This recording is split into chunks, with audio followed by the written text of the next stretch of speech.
Sorry, got a little bit of a nose thing going on.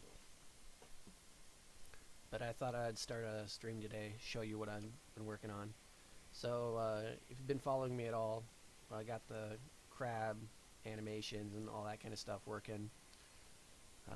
Just trying to go through each one and make sure it's working the way it's supposed to be. You know, less surprises in the future. Everything seems to be logical and laid out. Over here, I have this other guy that I'm working on for the game. He'll just be, ra just random AI, possibly playable at some point, but just wanted people to, get a look at him, see what they think.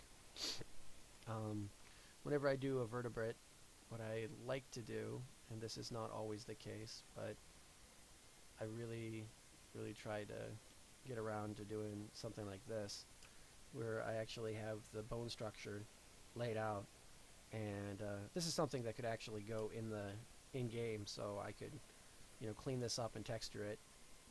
It's really not that dirty, but I'd have to still UV it and do that kind of stuff. Get the poly counts that I want, but that's something that could definitely be done. Put like musculature and all that kind of stuff in there. Could be used for all sorts of stuff. Like if the animal dies and like it just stays in the location over time, you could have like decomposition and stuff like that. That might be interesting. It's all a matter of what type of time you have to program, get things done. Yeah, so this is, I think, a pretty good start. You know, just have to rig it up and get it going, put it in the engine, and then create some animation sets for it. For a creature like this, 10 or 15 animation sets would probably be all that you'd need, as long as you have the, the IKs for the legs, so that it knows what's it gonna do, what it can and can't do, especially where its legs are gonna be able to walk. I should be able to get its tongue going pretty fast. Not sure exactly how I can put that in Unreal, but I'm pretty sure that there's a way I can do like a rope or something like that. Just like a chain. Yeah, that might work. So it could be like a simulation plus force, and it could use a locator or something to lock onto something. That might be fun. Just having it in a game would be nice.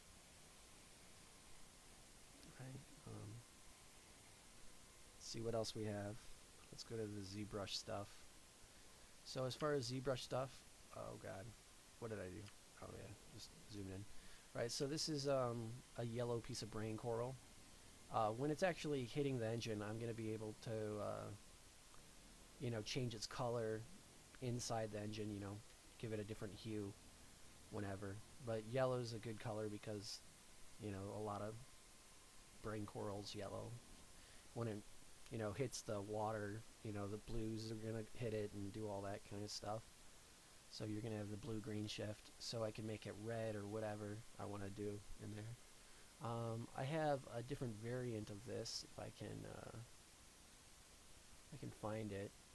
It might have not actually loaded, but I'll just go to some other stuff I have in here. So I have a pitch coral, which is just a really simple one. The reason I have this bottom like this is just so that, but it would be laying on a rock and you wouldn't naturally see this. But if this information is going to be here anyway, why not? That way, if it's hugging an edge or if it's slightly floating, I can actually have it overhanging, instead of just having loose geometry just hanging there and people being able to see through the backside, backface calling and all. Here's a piece of coral. I saw some of these when I was actually in Thailand, so this would be kind of cool to have in there.